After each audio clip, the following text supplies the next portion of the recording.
આજે આપણે બનાવીશું પિઝા, એ પણ ફરાળી પિઝા. કોઈ પણ ઉપવાસ કે ફરાળમાં લઈ શકે છે. તો એ પિઝા બનાવવા માટેની રેસીપી આપણે જોઈ લઈએ. તો મેં એમાં 1.5 કપ ફરાળી લોટ લીધો છે. જે ફરાળી લોટની રેસીપી મેં શોર્ટ વિડીયોમાં આપેલી છે, ના જોઈ હોય તો જોઈ લેજો. અને પછી લીધો છે 1/3 કપ મિલ્ક પાવડર. ત્યારબાદ આપણે લઈ લઈશું 2 ચમચી દહીં, 1 ચમચી મીઠું, અડધી ચમચી ઓરેગાનો, અડધી ચમચી ચીલી ફ્લેક્સ, અડધી ચમચી મરી પાવડર અને 2 ચમચી ઘી. બધું મિક્સ કરી દેવું અને ચમચાની મદદ વડે જ મેં મિક્સ કરેલું છે. તો તમારી રીતે તમને જે પણ રીતે કરવું હોય એ રીતે તમે કરી શકો છો. પ્રમાણસર પાણી લઈ અને ડોન તૈયાર કરી દેવાનો છે અને પછી 1 કલાક માટે રેસ્ટમાં મૂકી દેવાનો છે. હવે ફરાળી પિઝા સોસ બનાવવા માટે આપણે ટમેટાં લઈ લઈશું અને એક પેનમાં થોડું તેલ મૂકી દઈશું અને એમાં આપણે ટમેટાને કટ કરીને ચડવા માટે મૂકી દઈશું અને ઢાંકી દેવાના છે. પછી એને થોડી વાર પછી ચેક કરીશું કે એમાંથી છાલ નીકળી જાય એટલે એ ટમેટાં ચડી ગયા છે. પછી બધાની છાલ નીકાળી દઈશું અને પછી એને ક્રશરની મદદથી ક્રશ કરી દઈશું. પછી એમાં ચીલી ફ્લેક્સ, ઓરેગાનો અને મરચું પાવડર, તમે જો મરચું પાવડર ખાતા હો તો નાખવાનું, તો એનાથી કલર સરસ આવે એટલા માટે. એ ક્રશ કરી લીધા પછી એને મિક્સર જારમાં લઈ લેશું મિક્સ કરીને અને પછી એને પેસ્ટ બનાવી દઈશું. સોસ જેવું બની જાય એ રીતે પીસી લઈશું.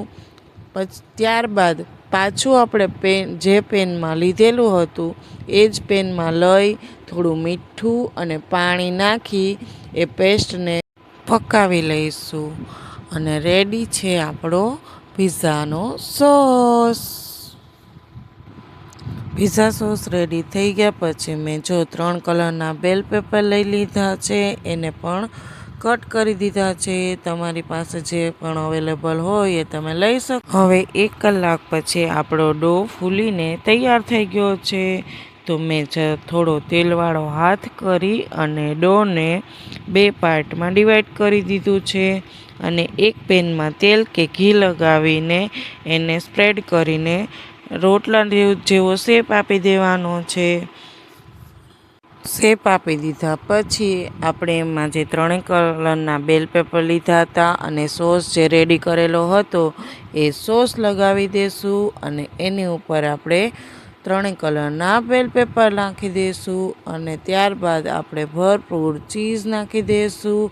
તમારી પાસે જો મોઝરેલા ચીઝ હોય તો એ પણ તમે નાખી શકો છો.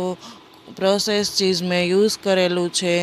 એની ઉપર ચીલી ફ્લેક્સ અને ઓરેગાનો સ્પ્રિંકલ કરી દીધા છે અને એને એક તવી લઈ લીધી છે, લોખંડની જે રોટલી કરતા હોય એને તવીને ગરમ કરી દીધી છે અને એની ઉપર આ પેન મૂકી દીધું છે અને ઢાંકીને રાખી દીધું છે. અને પછી 20 મિનિટ પછી આપણે ચેક કરવાનું છે કે પિઝા આપણો રેડી થયો છે કે નહીં. એને ચડી ગયો હશે તો થોડો લાઇટ બ્રાઉન થઈ ગયો હશે. તો તમે જોઈ શકો છો કે અહીંયા પિઝા પેન છોડી દે છે, આખો એમાં ક્રિસ્પી બની ગયો છે. તો હવે આપણે એને પ્લેટમાં લઈ લઈશું. પછી એને મસ્ત મજાનો કટ કરીને પિઝા એન્જોય કરીશું. તો તમને મારી આ પિઝાની રેસીપી કેવી લાગી કોમેન્ટ જરૂરથી કરી દેજો. અને મારા જો રેસીપી વિડીયોઝ ગમતા હોય, અવનવી ફરાળી વાનગીઓ ગમતી હોય તો મારી ચેનલને જલ્દીથી જલ્દી સબસ્ક્રાઈબ કરી દો. મળીએ આપણે નવા વિડીયોમાં.